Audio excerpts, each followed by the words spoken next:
Welcome. This is the Between Brothers podcast, where we bring you real talk, authentic takes, laughs on sports, pop culture, and life. My brother, Zero, the Chancellor of Charisma. And of course, I'm your host, Lando, the Duke of Debonairness. Chancellor, Chancellor Zero. Catch us up, man. How's your week? So last week was interesting. Um, so I went. So I went to I went to work on Monday.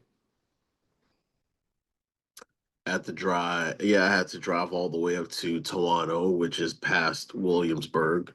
So it was about an hour away. Um, then I get a text message from my manager asking me, "Hey man, can you screenshot me your or can you send me a picture of your pest control license?" I told him. I was like, and which is weird because apparently after 2 years, on April the 30th, you're supposed to get your stuff renewed. It's either you could take the test again or take a 4-hour class. Now, here was the funny thing. Because when we talked off camera about it, I completely forgot about it. So they said, so they put on a whiteboard about, yeah, it's talking about saying two people needed their license, and it was two people that were already working there. So I wrote my name on the board too. I was like, yeah, I do need my license too. This was about, yeah, I said I do need my license too. So this was about March. Like, yeah, it's about, I think it was around March when I wrote my name on the board saying, yeah, I need mine too. So I guess they didn't take me writing that on the board seriously. So they decided to completely ignore that fact, get all the way to July to tell me that I need to get my stuff renewed. Now, of course, like I said, we could take a 4-hour class, but the problem is that class was going to happen in September. So they were basically saying I was going to be out of work until September if I decided to take the class. So Wait, what? exactly. So I can't show up to the office and clock in. There's like There's I only one class a year? no no, it's not necessarily one class a year. The issue is it takes about 2 months to get the stuff registered. So so Okay, that don't even make so I sense. guess so I guess if I guess if I needed to get it renewed in January, no, if I Taking got your if I, test all day, every day. It don't even yeah, make sense to do the it class. it really doesn't. But they It said never makes sense to do the class. like, Unless you well, do it like now that's where you that was do it my in thing. February. That was my thing. It was like if they actually if they actually took it serious that I wrote my name on the board about my license in March, I would have taken that 4-hour recertification class in May. Wouldn't have had an issue with it. But so I don't understand why you have to retest to renew. I've never heard. not yeah, and the thing about it is it was the two options. You either can do the test over, yeah, you got to do the test over again or take the class. Now, like I said, the class is only 4 hours. So all you gotta do is sit through the class for 4 hours. You get recertified. But the issue is with the DMV is not knowing when you'll be able to take the test. But because my stuff had just expired, they were able to get me to get registered for the test. It's not like it was hard. Like I said, I told my supervisor, I was like, yo, my manager showed up. So I had to clock out early on Monday. Tuesday I didn't work. Wednesday I already called out to for a doctor's appointment. So Tuesday I got the paper for me to take the test. And my manager was like, "Yo, you got to study." He was like, "I need you to really study. I need you to pass this. I like study really hard." He gave me that paper. I walked inside the house. I laid down on the couch. The next thing I know, it's 6 o'clock. I'm waking up into 6 o'clock. I was like, "Oh, looks like I ain't doing any studying." It was like pass the test with flying colors. It was like dude was like, "Oh, that test is super easy." It was like, "Of course it's easy for you. You took it 4 times." It was like flying colors. So Monday I had to clock out early. Tuesday I wasn't able to work. Wednesday I took the test and passed. So I was back working Thursday, Friday, and Saturday. And of course, like I said, Saturday, like I said to you off camera, Saturday, thought I lost my wallet. I searched I searched everywhere inside the van, couldn't find it. So then I drove today to Yorktown and Hampton, where because I didn't notice that my stuff was missing until I came back across the water. So it could only be on the other side if I actually dropped it. Because it was like, because I did all my stuff on the peninsula. Then I drove back. I went back because I went to go get something to eat when I was across the water. Couldn't find my wallet. I said, I must have left it at the house. Drive back, didn't do any stops. I came back to the house, couldn't find my wallet. And then today I drive back to Yorktown and Hampton to go search for it. Then I look underneath the seat and there it is. It was like, yo, I looked underneath the seat. I cleaned that van out looking for it, and all of a sudden it pops up. It was like, yo, somebody sabotaging me. But yeah, but I was able to do what it is I needed to get done. And yeah, that whole ordeal made absolutely no sense because my manager wanted me to test right then and there. He was like, "Hey, man," he's like, "You taking the test today?" I was like, "Yo, you had me thinking that I wasn't gonna be able to take it until Wednesday or Thursday, anyways." It's like, why the hell would you think I'm taking it today? He was like, "Oh, okay." He was like, I got to push your route back for I have to reschedule your Wednesday route." I was like, "Hold up. So you approved my time off and still gave me a route on Wednesday?" It was like the incompetence is crazy, but it is what it is. And if I didn't miss and if I was able to finish Monday the way that I worked Thursday, Friday, and Saturday, even if I missed those even if I was off Tuesday and Wednesday, I still would have gotten like 3 hours of overtime just working 4 days. I was like, damn, I missed out on the opportunity. But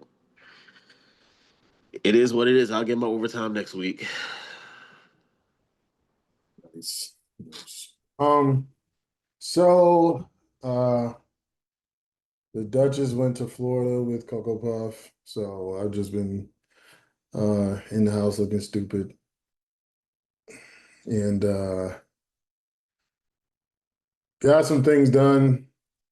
Finalized 4 divisions for LANDO Sports Discussions, which be on the lookout for that this week. Everyone. Um, and so I went back and watched. I didn't watch all the episodes. I just had to see how I did for my prediction. So those who maybe listen for the first time, Lando Sports Discussion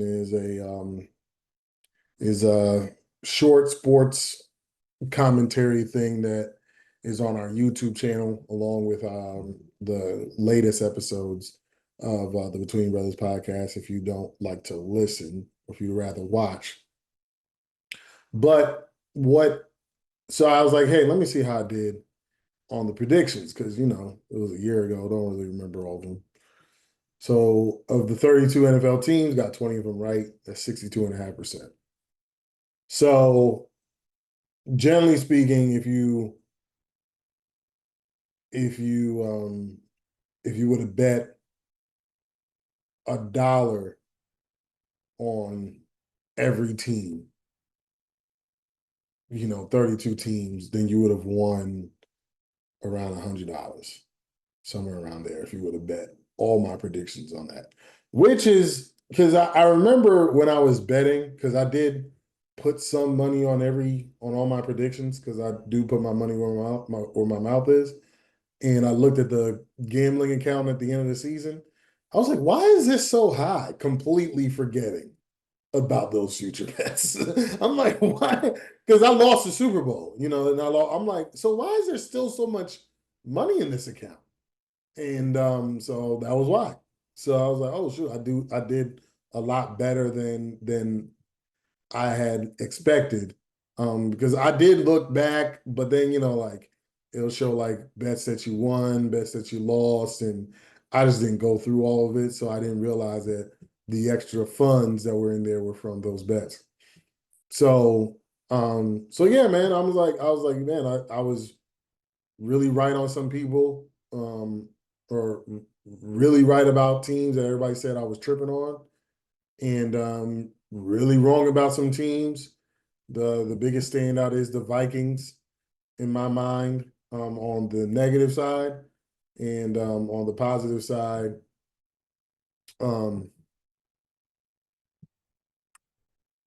I would say San Francisco was probably my best prediction as far as like, I knew they were going to struggle, and they did. No, actually, I would say the Jets, because San Francisco I did expect to go under, but I didn't expect them to be a 6-win team. I literally said on the Eastern Divisions episode that I'd be surprised if the Jets won 6 games.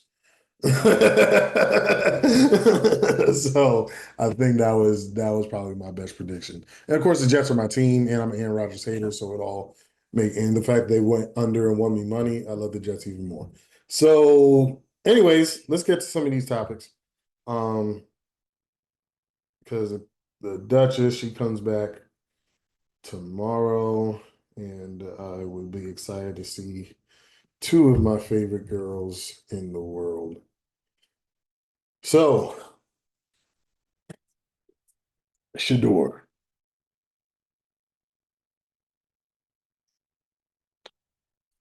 On this podcast, we both were like, how does someone as gifted as Shadeur finish, get to be a 5th round pick? And I said they were saying draft evaluator saw him as more of a Geno Smith type of player. And I said if he's as good as he looked in college, he should have been the second quarterback off the board. If they're seeing him and when they see him, they think Geno Smith, I don't have a problem with him being the 5th round pick. So, because even though Geno has become a solid quarterback in the NFL, it's like if there's other positions of need, then it makes sense that he's not drafted as high. But when the Browns drafted a quarterback, then the owner comes out and says, oh, he wasn't really my pick. He was the GM's pick. We were surprised that he was even there that late. Okay. I get it. But here's what usually happens when you look at your draft board and you say, he's still there? What normally happens, Zero? What would you think would be the right thing what would be the wise thing to do? If a guy that was supposed to be ranked that high was still on the board, in the third round where they picked the other guy. What would you do? That card with Shador Sanders' name on it is going straight over. Is going straight to the That's toilet. that's normal. That's normal. That's what a smart franchise would do, but we know Cleveland's not that. But here's the thing. They are still kind of smart because they still picked him.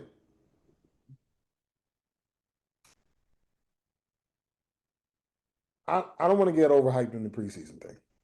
Mm-hmm. He had a very good preseason game. Played a half, very good. Like Led 3 touchdown drives. 3 touchdown drives, 2 passing touchdowns. The most impressive thing to me was his ability to move in the pocket and throw the ball down the field. There was a touchdown where there's a linebacker blitzing, I think the B gap, and he just slides over. Running back picks him up. You know how much faith you got to have in your offensive line or your blocking that you'll slide over to and when the running back has no margin of error how fast that guy was coming. It was a hot read. He had no margin of error. He had to be there and be there on time or the whole play blows up. And he doesn't panic like Caleb Williams, who was the first overall pick. And people say it was a generational talent and Patrick Mahomes level, Aaron Rodgers level talent. He moves and he throws the strike into the end zone, throws a guy open, throws the ball to where only he could get it. Here's the crazy thing. To have that kind of trust in the offensive line. Here's why that's insane. Because nobody's talking about this. Nobody's talking about this, at least from everything I've seen. People said Caleb Williams got into his bad habits because he had a bad offensive line. What does Shador have? In college. I'm talking about in college. No, I know. I know. No, I know you know. I'm talking to the audience. What does Shador have in college? What didn't they have that in common? So how is it that Shador has the poise to still trust his blocking when he never had blocking he could trust in college, at least at Colorado? I don't know about Jackson State.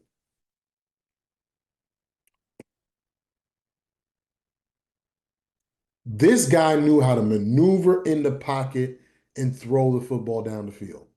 Kept his eyes down the field. Now, again, it's not like he was going up against this 5-star defense. The Panthers are not that. It is preseason. It's not like they're doing complex defensive schemes. But what you see habitually translates. How many rookies stare at the pass rush? Deer in the headlights. You see what I'm saying?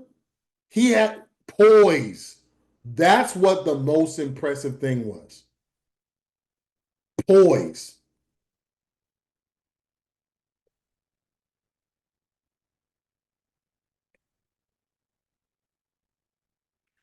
So I thought Shador was the best player at quarterback in the draft. I understand why you draft Cam Ward. Mm-hmm. More potential, bigger, better athlete. Like I get why you draft him first. I'm not tripping off of that at all. But when you draft Daniel Jones Jr., the Giants, when you hold up your whole draft for a 42-year-old Aaron Rodgers, Pittsburgh, you deserve to fail. when you do what the Browns did, which was draft a quarterback whose combine was throwing throws so abysmal. I've never seen anything like that at the combine. And you said that's the guy. Yeah, they got 6 quarterbacks on the roster now. That's problematic. That's problematic. This is why the great American philosopher Eric Thomas said this, and it was when I started working my job. They told us to write a quote, and the great American philosopher Eric Thomas said, "Winners win and losers lose." That's why y'all lose. Matter of fact, if I'm Myles Garrett, I'm not signing that extension until they draft it. And once I saw them do that, was his name Gabriel is the quarterback they picked up? Yeah, Dylan Gabriel. Once I saw them put Dylan Gabriel on the roster, I don't care how much money you throw at me. We got an old ass Joe Flacco. You At have least Joe could be somebody who could be a John Kitna to, you see what I'm saying? mhm. Joe don't care. Joe do not care about being the guy no more. You saw when he was grinning hard on the sidelines while Shadeur was doing this thing. It's like And Dylan and Deshaun Watson out there looking miserable. Deshaun, you already know you don't need to be in the league no more. I don't know what happened to him mentally. I don't know why the Illuminati did him like that. I don't know why Shane Sung took his soul. But Hand Watson got to go.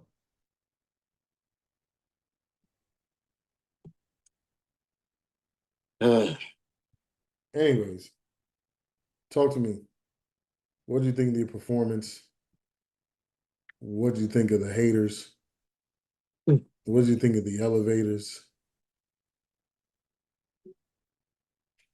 all right. So with Shador, I was watching videos after his performance because I wish I was able to see it. I think the game was played while I was working, so I wasn't able to watch it. But there were folks that are really trying to pull off the narrative that they were trying to set up Shador to fail. It's like putting him in the game. Yeah, it's like putting him in the game with the first team. It was like, yeah, they were really setting him up to fail, and he didn't really like his performance, and this, that, and the third. It was like sometimes these folks just don't need to talk because where the fuck do they get these takes from? They set him up for failure. Like, regardless of who they put out there, they got to see what they can do, right? They're trying to, like, especially the Browns. They they don't know who they don't know who their quarterback's going to be next year. Like I said, hand towel Watson. What was it? Yeah, what was it? He tore his Achilles and then had a setback. So we don't know when the hell he gonna come back. Is that Joe Flacco? Joe Flacco should have retired like 6 years ago, but he Pookie from New Jack City. It's like it just keeps on calling him. But you got Kenny Pickett. You literally gave up assets for Kenny Pickett. I forgot he was on the roster. Why? Exactly. Is he hurt? I think so. Okay, 'cause I was like, I didn't see him at all. I mean, even if he wasn't hurt, did you want to see him? So, To be so honest, him wearing NFL uniform bothers me. Him and Daniel Jones. Definitely troublesome that they wear NFL uniforms. Then you got Dylan Gabriel, who shouldn't even been drafted where he was drafted at to begin with. And they just and I forgot the last guy they just signed. I can't remember who it was, but they got six quarterbacks on the roster, and now the storyline is are how soon are they going to have Shador Sanders practice with the starters? But it's like my thing is he felt like he had a C plus type of performance because he felt like he didn't capitalize on his opportunity. He's like, you know what? If that's how you feel, it's how you feel. It's like I get it. You felt like you could have done more, and it just didn't happen the way that you envisioned it to be. But let's not forget this is still the preseason. But when it comes to what the most interesting thing for me with Shador was after the game when he confronted the guy from radio and said, "Are you actually going to say something positive about me? You haven't said anything positive about me since I got here." It's like there's the clip where he's criticizing Shador. Dude is criticizing Shador for having a sore shoulder. He was like, "You're for having a sore shoulder for working before practice." It was like, what is your like? Is it Shador or is your problem more so with Dion, but you just want to take shots at Shador because Shador is not underneath Dion's under Dion's umbrella anymore? I don't understand the Dion thing because Dion's not in the NFL. And also, like, I don't know what changed because, like, and I think we mentioned this before on the podcast, where it's like Dion is one of the most beloved players in NFL history. And then all of a sudden, when he starts coaching and succeeding at that, I think that's what it is. I think He's it's like this nigga too good.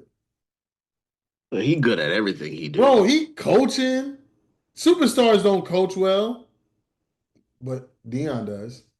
Man, he winning Super Bowls. He winning. He changing teams around. This ain't. This is not how this shit is supposed to go. This is not. This ain't it. Like Jim Harbaugh, because he was a bad NFL player or an average NFL player, below average NFL player. It's satisfying. It's a guy who only had one shot to get over the hump and didn't get it there. It's like, or yeah, as a player, it's like, oh, he does that as a coach. Oh my goodness, this is the most amazing thing we've ever seen. So when it comes to that particular person, he was talking about like in Cowherd even did this as well. He was like, bro got hit up with reckless driving over 100 miles per hour. He's like, yeah, I don't like it. He was like, I don't want like that's not what I want my quarterback to do. And he's like, shut up. Again, you're 100% correct. There's a level of immaturity that you should not have, that you don't want to see in your quarterback. But then was it like watch him play? And everybody kept saying like he looked good in practice. It's just they didn't have him throwing with the first team. I don't know who they got throwing with the first team, but apparently it wasn't him. I don't hear you. You're muted. Shoot, it sounded like the coaches were throwing with the first team. So might as well. And so it's just like I believe Kevin Stefanski is a good coach. So it's like when they said like they're setting him up to fail, like Stephen A. Smith, I think was the first person I heard say it. And people, if he was the first person, a lot of people ran with it. And why I didn't buy into that is because I'm like, he might just be seeing what's going on in practice and was like, bruh, he's the best thing we can put out there right now. It's like, all right, none, we got 4 or 5 guys here. None of them are ready. He's the most ready person here. So let's see it. We've watched tape, or I shouldn't. I've seen tape of the two rookie quarterbacks next to each other and throwing and doing reps next to each other. You can tell Dillon Gabriel is not confident that he's a better player. He is not. That dude is cooked already. Confidence shot. The aura of Mr. Sanders is overwhelming him. He's done. That's who they set up for failure. Black people, I get it, man. I get it. Because of how black quarterbacks specifically have been treated throughout history, even recent history, I get it. And I'm not saying that there isn't some sabotage going around with shadeur. I get it. But Dillon Gabriel's the one who got set up. He's the one who got drafted first. And he's the one that and he's the one who has the aura of Shadeur Sanders bearing down his back, engulfing him like the bear from The Revenant and Leonardo DiCaprio. Like you can't prepare yourself for that. And so there were people saying it's just a preseason game, which I hate those people because I am somebody who doesn't pay very much attention to preseason. There's certain things if I watch a preseason game I want to see because what Shador did was very similar to what I saw from Russell Wilson. And so when you see that, it's like, okay, he has poise. He can lead a team. Is he going to win championships for the Browns? I doubt it, just because the Browns are the Browns. But because they're going to find a way to F this up. But with that being said, that guy, hearing the haters be like, it's just a preseason game. But if he would have did bad in that preseason game, you would have been like, see, he can't even compete in a preseason game. So it's damned if you do, damned if you don't, right? And that's the problem. That's the problem that rises every single season, especially when it comes to fans. And I understand why these athletes get sick and tired of fans because fans don't like giving people a fair shake. I am one of those people. I don't like Baker Mayfield. I was listening to my episode on the Bucks with on LANDO Sports Discussions, and I picked the under solely because Baker Mayfield was a quarterback. I picked the under for the Jets mainly because Aaron Rodgers was the quarterback. Mainly. But then also I didn't believe the hype. Didn't believe the hype, especially, and it was mostly because of coaching. I said on the Jets episode that Nathaniel Hackett is allergic to coaching teams on how to score points. So it's like, like defensively, you can't hold up that well, which the Jets defense didn't. But I get it. Like when you don't want to give a guy the benefit of the doubt, especially as a fan. But when you see the writing on the wall and then the owner comes out talking about nothing, you made a story about nothing. Well, I didn't have anything to do with that pick. So you're already trying to distance yourself because you don't know anything. Because you're stupid. You know how to build a business. I get that.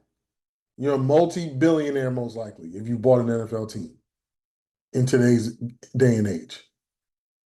But don't stop talking about football. Leave that to the experts like me and Zero. I don't know about all that. You know what I'm saying? Zero. Stop playing. Stop playing. We have done and said many things on this podcast that have come to fruition. And we don't watch sports like some of these other people do, whose lives are dedicated to this.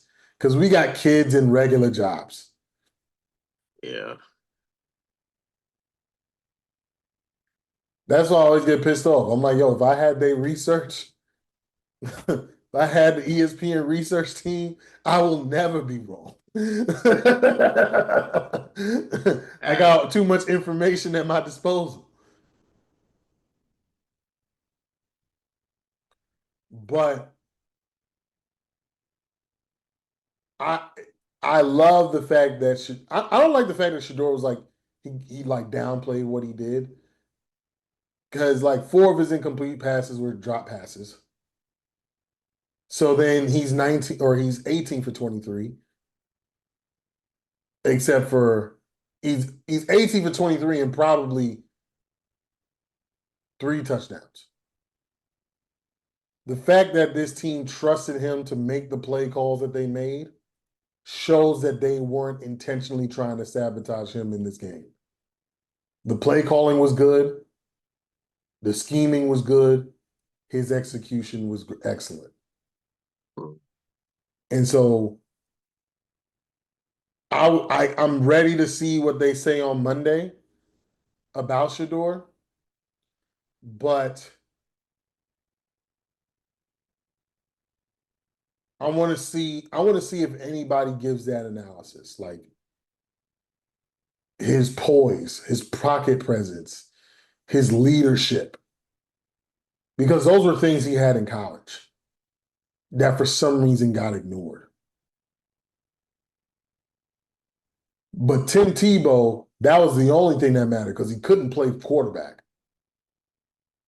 But they talked about how great of a leader he was, and that's why he needed to be on an NFL team. Mm-hmm.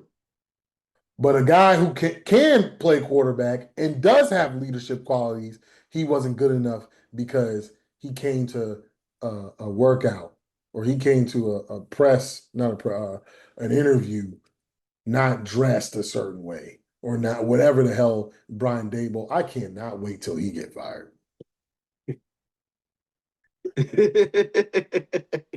We don't need him in New York at all as a head coach. Stay in the background, be offensive coordinator, you're great at that. But if you this man chose. I need y'all to understand how bad the front office and coaching of the Giants are. Brian Daboll and whoever their GM is made these decisions. I want y'all to hear this. I want y'all to listen closely. They said, we don't want Saquon. We want Danny Buns Aplenty. We don't want Saquon, the best player on our team. We want Daniel Jones, and we're going to pay him like we want him. Okay. Look what happened with that. We know we need a new quarterback, but we're not going to attempt. We're gonna interview Jaden Daniels and say, "Do you even want to be here?" That's the first question that comes out of your mouth. Mm. So you missed out on the best quarterback in the draft. Now, talent-wise, he was the second because Caleb Williams is a talent. Mm-hmm. But like myself, and actually I said it before he did, but Dan Orlovsky both said if we were X, he'd be the first quarterback taken. So then they decided, okay, we chose the wrong player to pay. Then we chose the wrong quarterback. So what's next?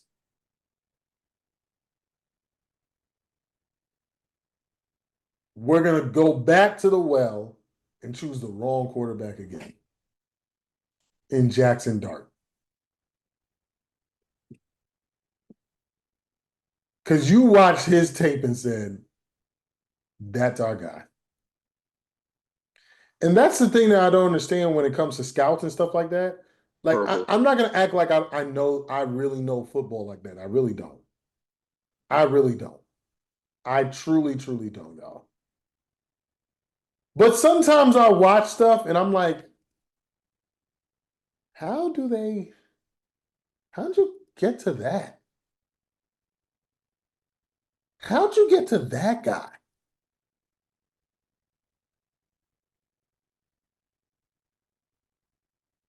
And this is why I hate fans too, because they'll watch it and be like, oh yeah. They'll make every excuse in the book on why a guy that plays for their team is good. They're Yeah. not. He's not. He's not. It's okay. It's okay. You got fooled. Just like the GMs did who drafted him or traded for him or paid him a bunch of money. He's just not that good. And it's okay. It don't affect you in any way. It affects the owner because he's the one paying him $40 million a year. But no, like that doesn't. And then they'll swear up and down by a guy just because he plays for their team, just because you watch him a lot, and you've developed this weird secret relationship with them to where you got this wild loyalty to them. The Duchess asked me, she was like, I was telling her about the LSD predictions. And I was like, yeah, I got 62.5% correct. And she said, I don't see you watch football like that. How the heck do you keep getting this stuff right? I don't know how these other people keep getting it wrong. Because if I can be right this often and Zero can be right this often, there's no reason why you make it 6, 7 figures being wrong this often. This guy's on the radio talking wild crazy about Shadeur Sanders, and he's dead wrong. I saw somebody say that uh what's the guy's name? Dylan Gabriel was graded higher than Shadeur Sanders. In what draft book, draft person, draft podcast, draft YouTube channel did you see that Dylan Gabriel was rated higher? Because if that was the case, Nobody would Dylan be surprised that he's Gabriel, a fifth round pick. And nobody would be surprised that Dylan, and people would be just as surprised that Dylan Gabriel fell to the third round. yeah, it's like Dylan Gabriel. Yeah, if Dylan Gabriel was ever rated higher than Shador, who was considered a first round pick the entire time until he didn't get picked in the first round. Bro, people, he was potentially the first overall pick. I never heard Dylan Gabriel's name until he got drafted.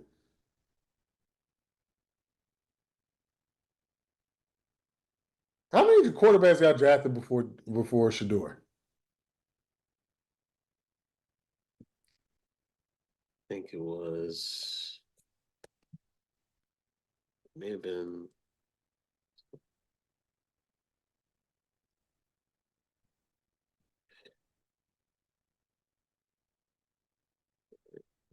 it was like 6 or 7. Bro, we're Uh, gonna have. Oh, I'm about to say we're gonna have a Shador 6, like the Brady 6. So in order, it was Cam Ward, Jackson Dutt, Tyler Shook. I don't know how you say this Shuck. nigga. Shuck. Shook. Yeah, I don't know why the GH makes a K sound. All right, Tyler Shook, Jalen Milrow, and Dylan Gabriel. Nobody.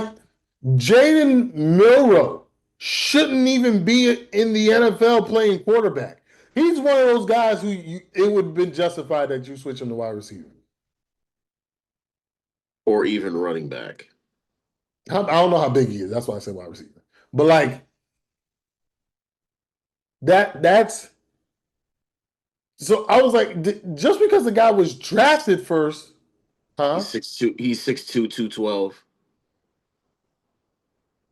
Yeah, he could do either one. That's about good size for either or. Um, I don't know. I don't understand this. And then for a radio host, a Cleveland radio host gets on the radio every day bashing the guy that is the best quarterback in the room.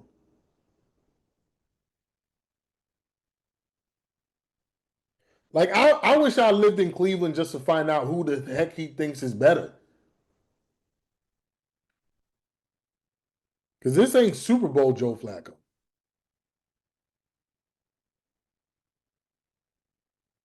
So it's just like, what, you think that Deshaun Watson should get another shot?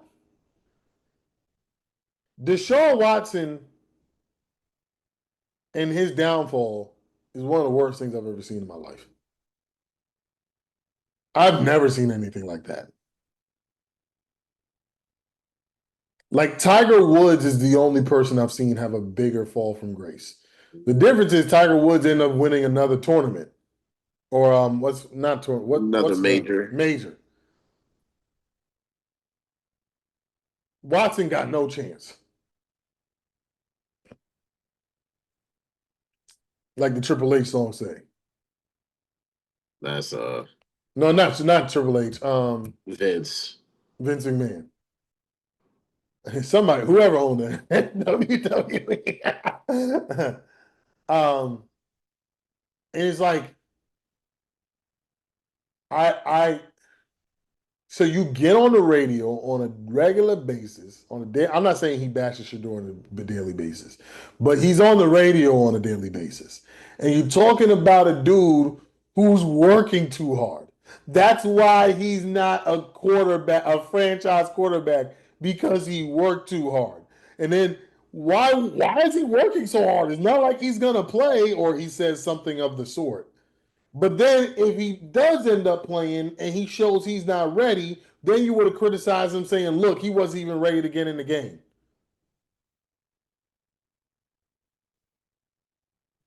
That's what you get out of hoe ass niggas. Shador is class personified. Because if it were someone like me, I shouldn't say someone like me. If it were me, I'm not talking to you. We're not speaking. You're invisible to me. If I speak to you, it's never going to be in a pleasant manner. Yeah. If I I hope to the Lord this most likely isn't going to happen because the Browns roster just isn't that talented right now. But I hope to the Lord that the Browns start Shador week 1, they make the playoffs, and they win one playoff game. The AFC is too tough. I don't think that's going to happen. I don't think the Browns are talented enough for that. But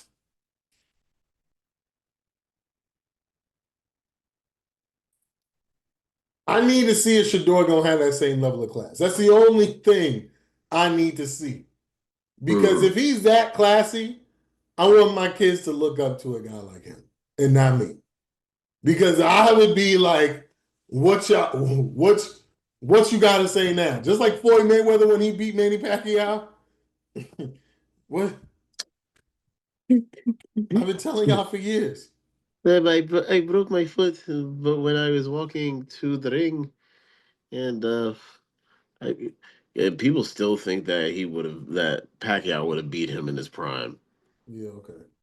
So I, you think that Floyd Mayweather, who's 2 years older, was less in a lesser prime than Manny Pacquiao was? Okay. You think Floyd now Manny Pacquiao is faster than Floyd. Hand speed's probably faster, slightly.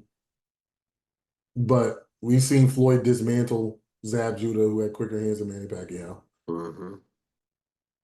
Like I don't understand at what Manny Pacquiao couldn't got stopped by Marquez. Got outboxed usually by Marquez. Yeah, that was the funniest shit in the world, man. You Oh, ain't when even he got seeing the punch, slapped, yo. bruh. They literally showed tape of Marquez throwing that punch repeatedly in training. He knew he was going to be open for that punch. Yo, that dude fell on the canvas like he just got off a flight and just got to the hotel.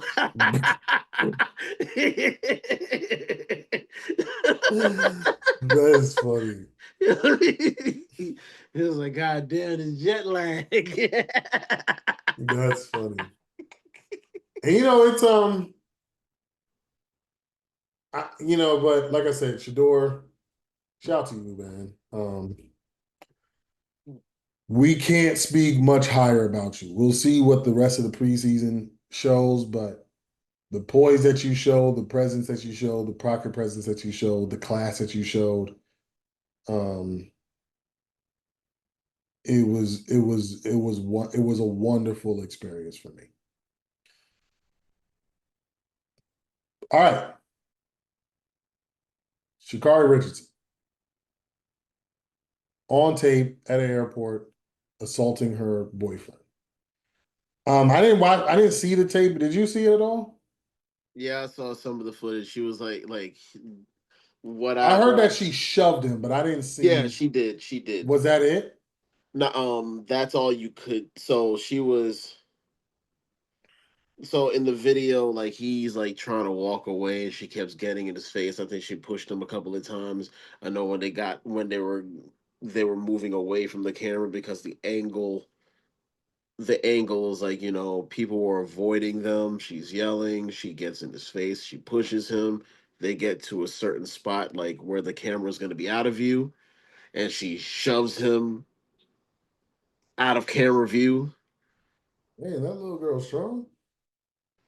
Uh, yeah, I Or is he know scrawny looking? Is he scrawny looking? he's not scrawny looking, Okay. but I just think like anybody can get knocked off balance, but he probably didn't know that he was going to get the shit shoved out of him.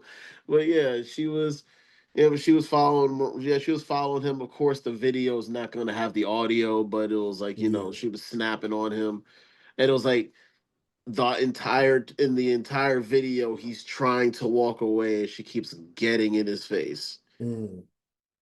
So it looks really bad. Here's a couple of things. First of all, people are saying, I've seen people say, like, you can't have that happen because you don't want to be seen as an angry black woman. Hmm.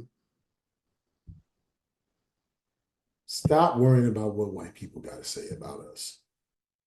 They say it. There's white people who've never been around a black person who say everything about black people.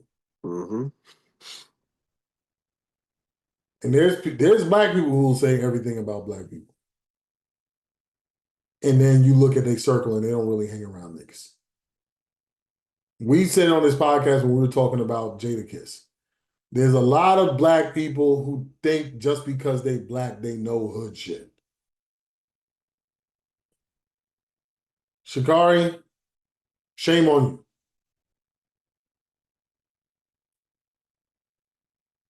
Because you just can't act like that.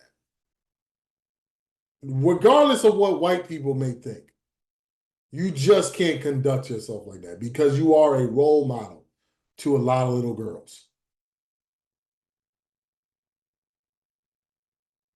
But can I say something to the men? First of all, shout out to that man. Because there ain't a lot of men who would have that kind of restraint. How Yeah, do I know? yeah, There they was a would have. there was a viral video. You going to jail now? And then Sure Your Kin followed up. And I'm she was semi. surprised. I'm surprised that she survived that uppercut. She was still talking when that uppercut happened. He wasn't a big guy though. You know what I'm saying? He wasn't a big guy. But it was a well placed shot. It is surprising. Well placed shot. Like Maybe if there. he hooked instead of uppercut, maybe he would have generated more power. No, no, no, no. You know, because it was a right hand. He was clearly right-handed. Right hand is his strong hand. He followed through. It wasn't just he didn't stop at the chin. He followed through. Um, and yeah, it was a well placed shot. He just probably isn't a big puncher. And she also didn't see it coming. So it's just like, damn, like she got a chin on her. She got she got a granite chin. But there's a lot of men who wouldn't have that kind of restraint. So shout to that guy. But I am tired of the dudes complaining if that was a man. Can we can we agree to this? Can we just finally agree to this? There's always going to be double standards. That's just the way the world is. There's never not been a world that you've lived in where there weren't double standards.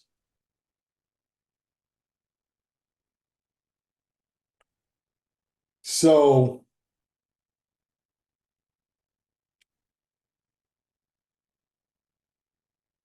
like saying man, if it was her dude, if it was the other way around, he would have been the worst person in the world. Yes, he would have, and rightfully so.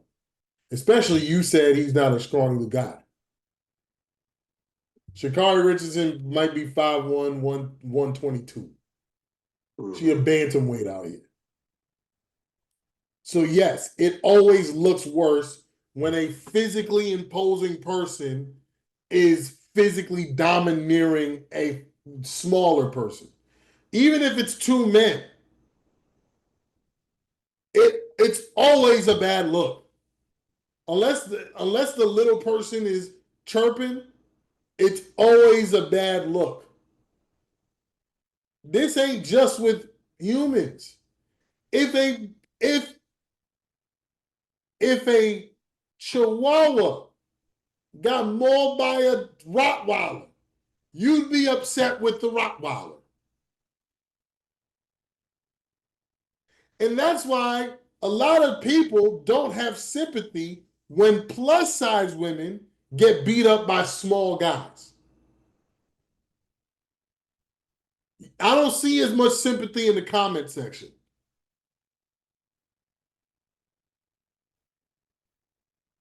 Because they'll be like, she built like a man anyways. She got him by 50 pounds. So again, is it fair? No. And in your own personal life, does that happen? And does it piss you off? Yes. But let's stop acting like the rules aren't different for men and for women. Mm-hmm.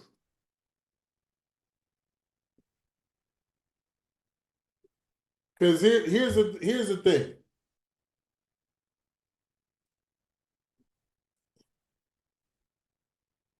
When it comes to sexual assault, if a girl gets assaulted, nobody makes fun of it.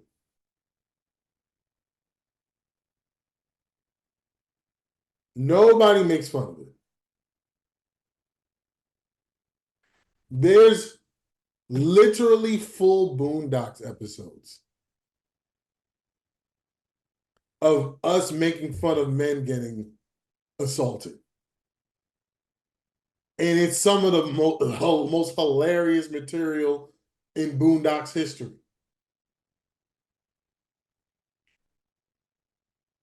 If a guy says he was sexually assaulted by a woman, people won't take him serious. Sexually harassed by a woman, people won't take him serious.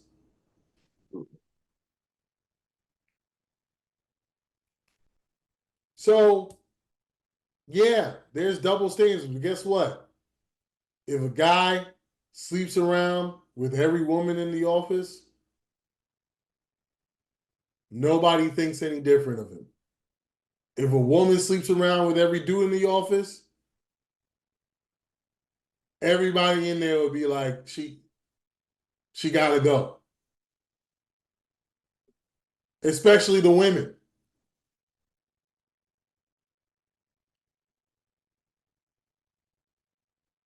So back to Sha'Carri, you gotta do better. People watching you at all times. You gotta move. Unfortunately, you're the biggest star in the sport for women right now.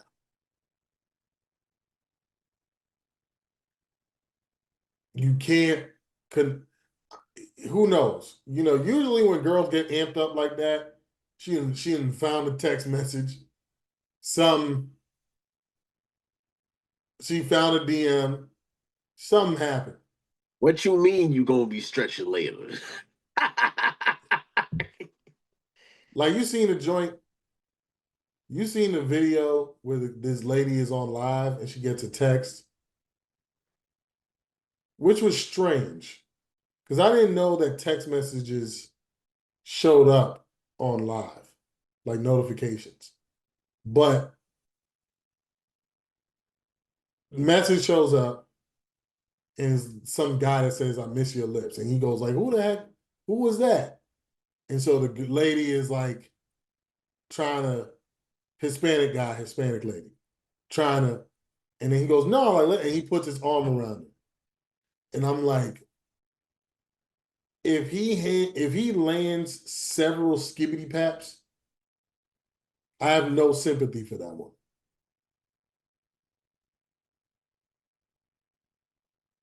People may have an issue with me saying that, whatever. If you out here married on a family vacation and dudes sending you messages like that, whatever comes your way. And how do I know that women have no sympathy for it? As far as when it's the other way around, because there was a story of a guy who cheated on his girlfriend. And she picked on him for years about the deaths of his parents. And women were flooding the comment section. Guess he shouldn't have cheated. I'm equal opportunity.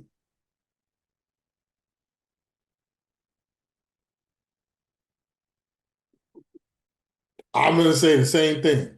Guess she shouldn't have cheated. But that doesn't mean when it comes to stuff like that, I don't have no double standards. But that's just me. But let's stop acting like that there ain't stuff that we can do that women can't do. Or it's frowned upon if women do it. We gotta stop acting like it. There's always going to be double standards. So stop complaining about it. Live with it, learn from it. But at the end of the day, Sha'Carri, we really don't talk like much positively about her or negatively about her. We really don't talk about her at all. We were proud of her for performing well in the Olympics. We also got on her for the drug test. So it's equal opportunity. Unfortunately, the headline news that she's made now it's she's back in the negative. She had positive story, or I guess no, we took first time we spoke about her was when she had the record. Then she brought it down right before the Olympics, brought it down. So I guess she's back to even. But is what have you done lately? Mhm. We can't have these images in our minds about you. You assaulting somebody who you're supposed to be in love with. Keep your hands to yourself. All people, keep your hands to yourself. What you gotta say, Joe? Yeah, what's it called?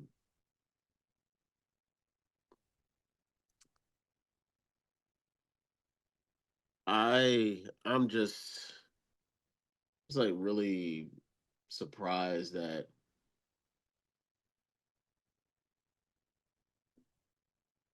in a public place you couldn't even keep your composure. That's what I'm No, saying. She had to see something crazy, dog. and it's like because you can't tell people how to react to certain She saw a things, sex tape. but you can't tell people how to react to certain things. She saw bro in But a what's full it called? blown triple X. But what's it called? Because y'all taking a flight or whatever, just be like, you know what? We'll deal with this when we get back. Like you ain't got to talk to him. Like you ain't got to talk to him. You ain't got to acknowledge him. Take care of this stuff behind closed doors because you just made yourself look bad for yeah, you bad to everybody. Mm. And and what's it called? And I'm pretty sure there's folks that are just looking for a reason, Oh yeah. and you gave them that reason. But like I said, you can't tell everybody how to react to certain things, but you gotta understand, especially what's one of Stephen A. Smith's favorite words?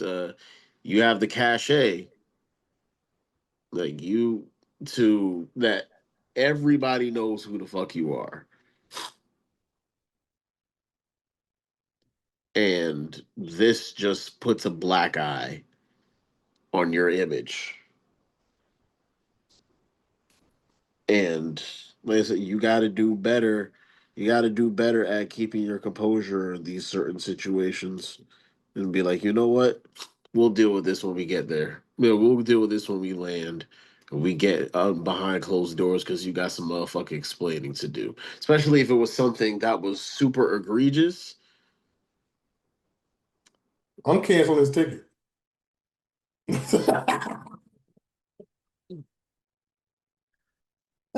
I'm shutting But down the ticket. Get like, home on your home. Figure it out. You ain't getting I on this just, flight.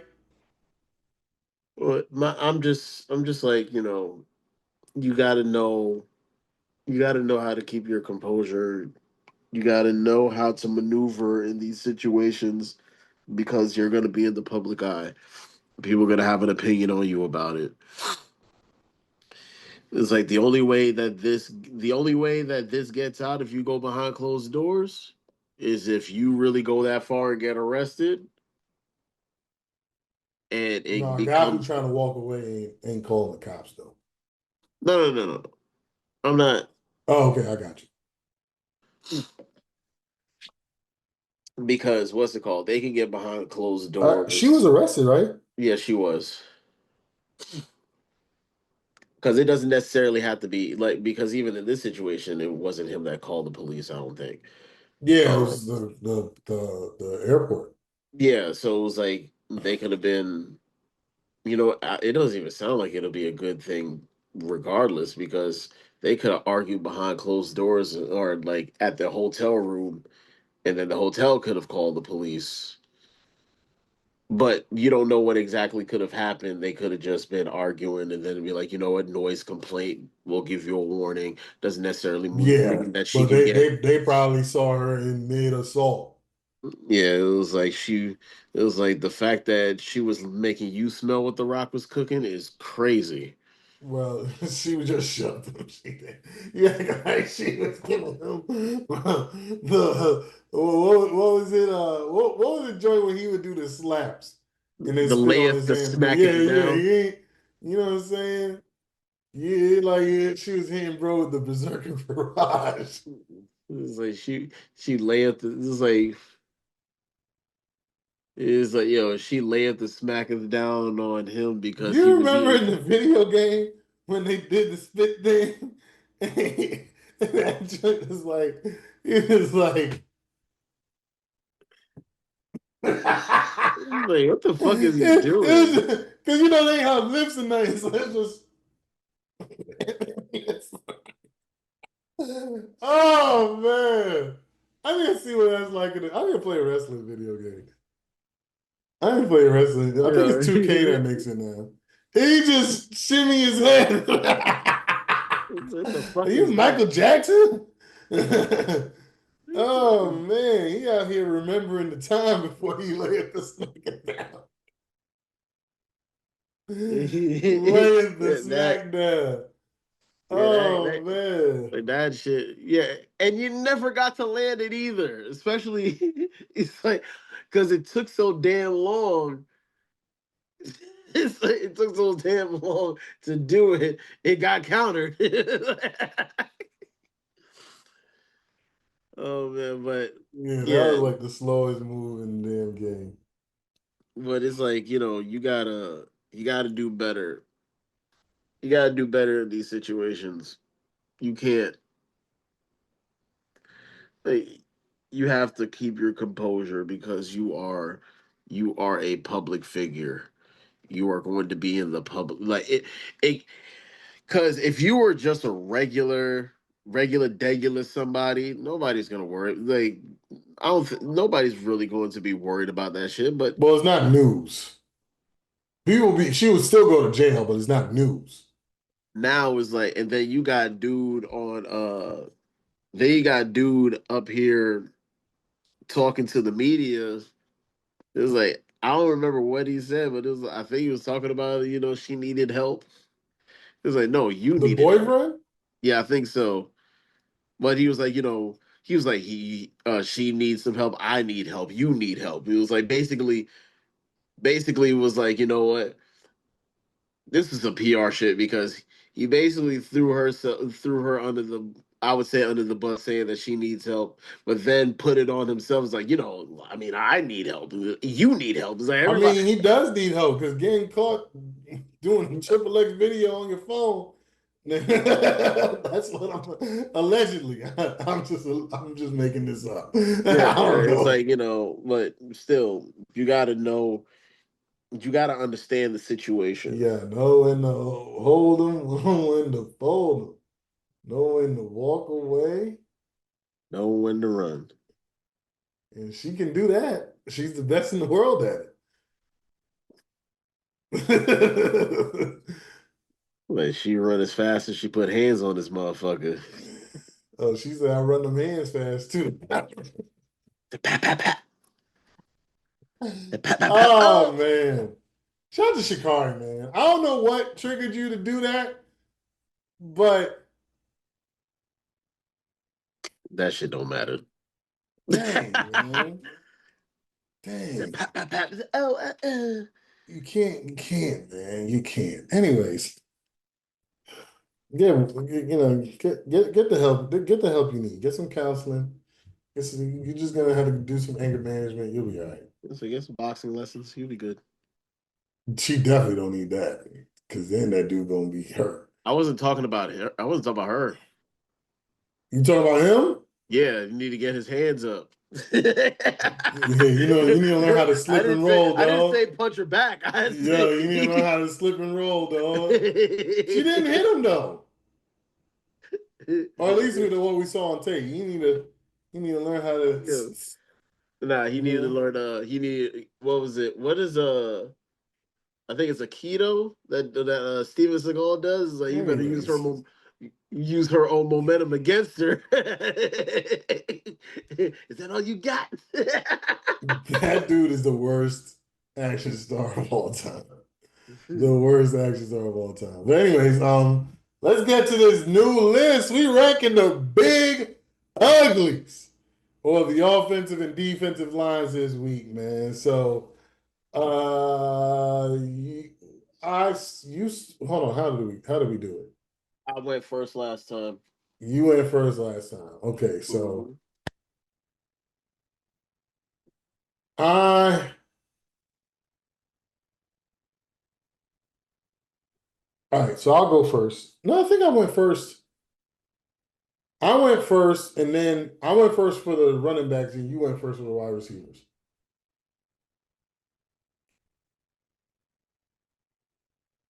So you still go first. Yes. Yeah, so yeah, because it's like you went first when we did you went first when we did the quarterbacks. Not Mm-mm. You went first for quarterbacks. Yeah, I went first for quarterbacks. You went first for Running then you went backs. next for running backs, and I went with went for the wide receivers. Now it's your turn. My turn. Can I get my turn? My turn. Give him a Give me break. my bread. Give me my bread. Yeah, that dude is pissed. He's like $2. he $2. thought give him $2 is gonna get him his spotlight. So give me the motherfucking microphone. Give me my bread. He said, "Can I get my turn?" No, it's like no. He The fact killed it though. no He killed the it fact though. that he sung "My Turn" again pissed me off. Would have pissed me off. Can I? No, like he should have said "My Oh, Turn" a second time. It's like I would have just snatched the mic. that Can I get is my turn? that's still I would say top 20 funniest videos, man.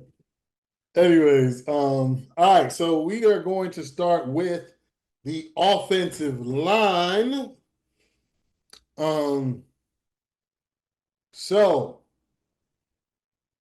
top five offensive lines in football.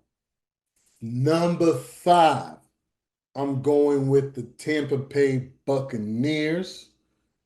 Excellent up front.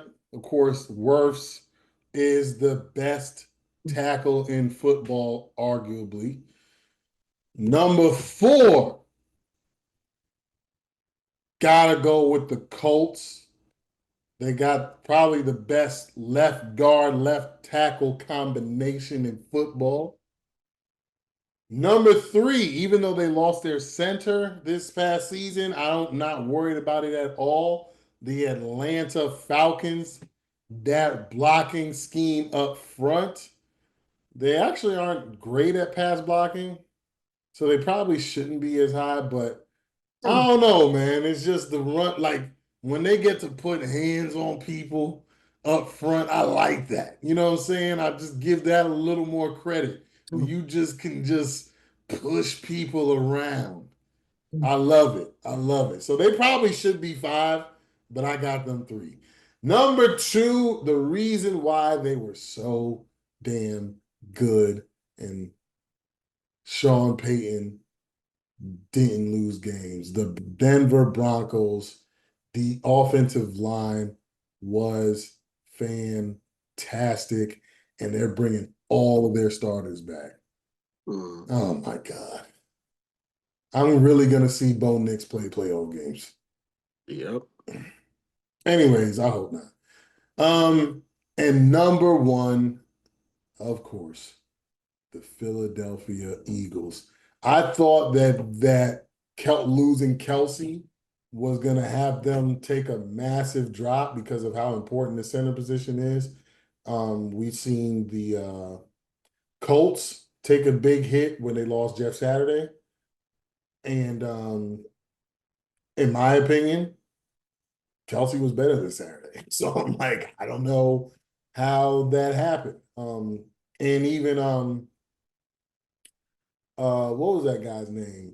Max something for the Seahawks when he got traded to the Saints. Max Unger. Unger.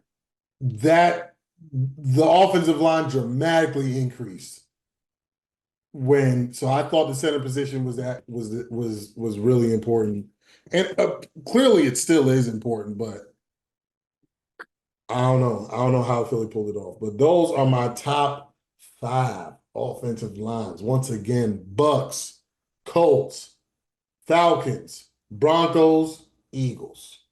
Zero. Who you got? All right, so I got Indy 5. I got Tampa 4. I actually have Detroit at 3. Mm, I got mhm, Denver at 2. And I mhm. got Philly number 1. So Detroit missed it for me just because of worse. When I was doing the list, it was down to them two. And I was like, just because Wirfs is really that good. Penei Sewell is my favorite offensive lineman. But I'm like, worse is that nigga. Like people keep talking about Trent Williams. Worse is really that nigga. Like, to be honest, he's the reason why Tom Brady went there as a rookie. Like, like dude's excellent, man. I can't speak much else about him. But yeah, no, that's a good list. That's a good list. We pretty much had the same five. Mm-hmm. Well, I don't know where you would have ranked Atlanta, but I would say I probably would have said 7th, maybe. okay. So yeah, we were pretty much virtually the same. So yeah, y'all let us know what y'all think about that in the comments section. Now, let's go to the defensive line. Zero.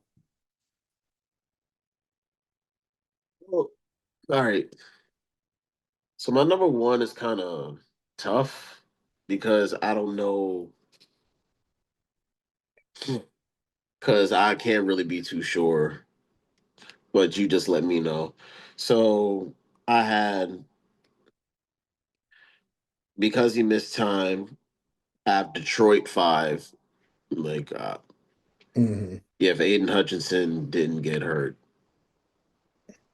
he probably would have easily been Easily. defensive player of the year. Easily. And I'm pissed. Pissed. So number 4, I have the Rams. Mm. Um, so even though, even it's like even like just the tandem of Fisk and what's his face, yeah, with the tandem of Verse. Fisk and Verse. I was gonna say a different last name. Like they built themselves a really good foundation there. Yeah, they both are rookies. Crazy. Um, so I got Cleveland 3.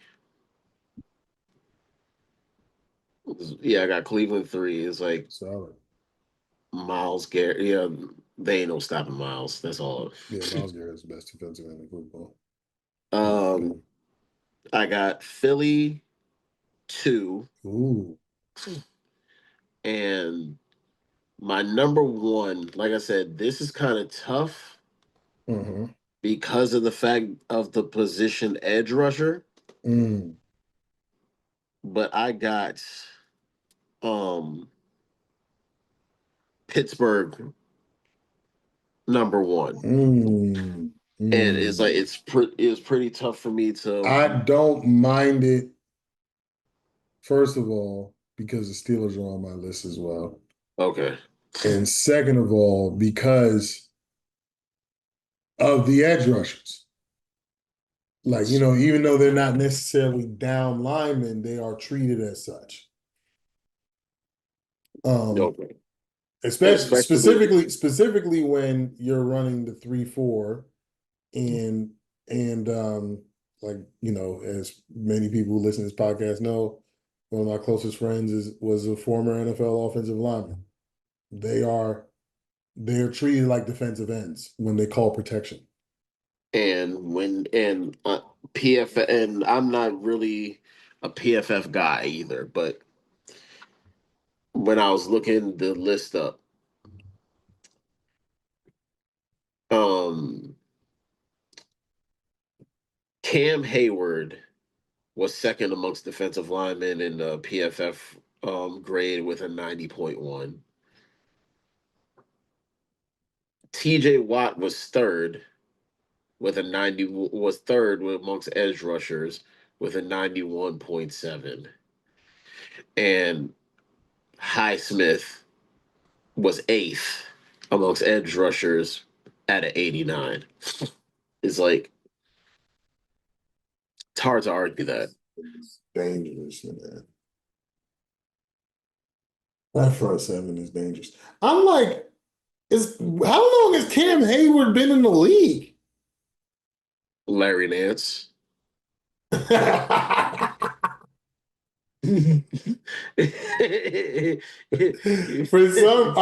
those, because we've never made that reference on this podcast before.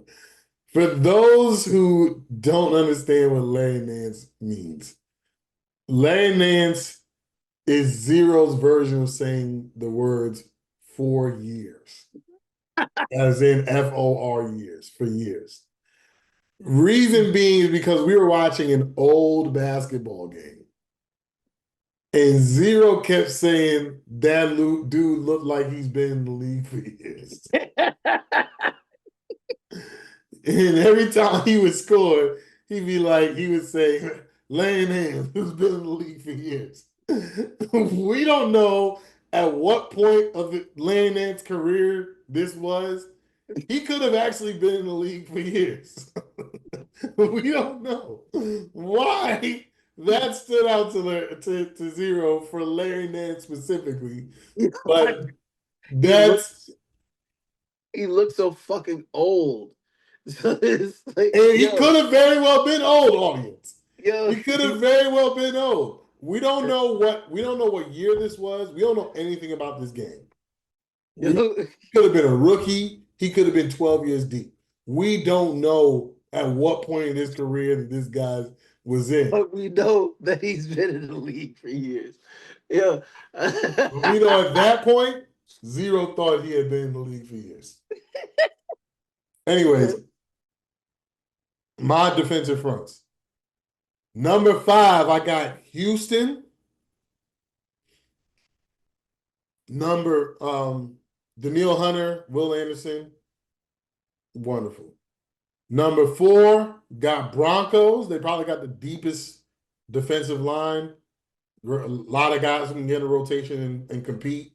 Number 3, I had the Lions. The only reason why I had the Lions this low is because I don't know how Aiden Hutchinson is going to come back. Yeah. But I know he's running around now, so well he was running He was running last year. Yeah. He wasn't. They were hoping if they got to the Super Bowl that he would have been able to play there. Which, damn. Yeah, there was no way the Chiefs were going to win. Detroit or Philly. There's no way they were going to win. Anyways, number 2, I have the Giants. I think that's the only thing good on the Giants right now, except for Malik Neighbors. So number 2, I had the Giants, and number 1, I had the Pittsburgh Steelers as well, because I'm a die easy Russell Wilson fan. I watch way more Steelers games than I care to. I mean, he's Mr. Unlimited. And he got unlimited views from me. And I'm gonna watch him in New York. And unfortunately, he's not. I don't want him to do well because I need Dabo fired. I need him fired. So Yeah. So recap. 5 Houston, 4 Denver, 3 Detroit, 2 New York Giants. Number one, same as zeros. Number one, the Pittsburgh Steelers. So let's get into these parting shots, my brother. All right. So my parting shot is we were talking yesterday about Achilles injuries, or a guy making a video about Achilles injuries and regulating low top shoes, whatever. There was something that I forgot to mention that the guy had mentioned, and he said that he also blames the media for putting the pressure on players who aren't ready to come back from injury to force them into playing. Which it was like I didn't know the media ran organizations, but but they showed a clip. Darius Garland was hurt, and Stephen A was on national television saying that Garland, he's like your team, he's like your team's on the brink of elimination. I don't give a is I don't give a damn if you got to limp onto that court. You need to be out there playing. And it's like it's always the folks who aren't in that, who haven't experienced that type of situation, Mhm. that want everybody else to do what it is that they want them to do. Mhm. Because it's like if because if your injury, if playing on a certain injury is going to hinder the team, do you think it's like do you think an injured you is going to give you a better chance to win? It's like, but it's always the folks that aren't in those positions that always seem to want you to do what they wouldn't do. Yeah.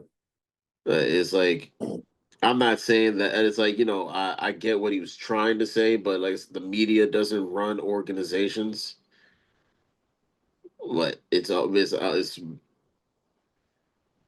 to the staff, or more so the player. But I think it's more so up to a staff to make the decision, because a player is always going to say, "Hey, I'm ready to go."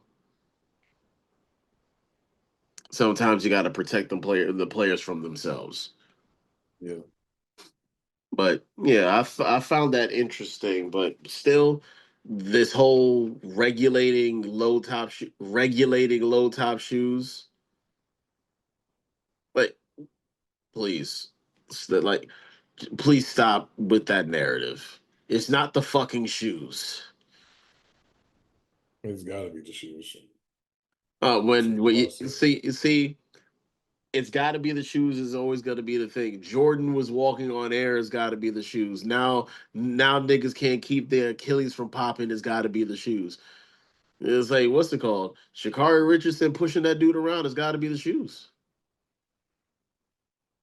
That dude probably launched back because he was wearing low tops. But that's my part in the shot. Is like the media. It's like folks wanting to put the onus on the media for what a player decides that they want to do or don't want to do. It's not on them. They may want to push the narrative. Yo, if you don't do this, then you're letting your team down. It was like you could also get on the court and let your team down. I'm just it was like Well, now yeah, you're because on the if they podium perform, apologizing that you shouldn't have gone out on the court or yeah, gone out on the field. no, yeah, well, whatever. I can care less what media people have to say when it comes to NBA or athletes and their bodies. Uh, and I honestly don't think that anybody To be honest, it's probably players that pressure players to play on injuries more than anything. Because you remember when Hines Ward got mad at Ben Roethlisberger for not playing through a concussion? Oh, when Tony Parker said something about Kawhi Leonard's injury. Yeah. I hate Tony Parker. Anyways, my parting shot is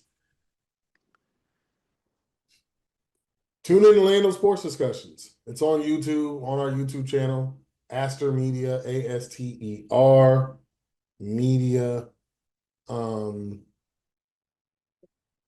Aster Media. That's where Lando Sports Discussions on YouTube, Aster Media.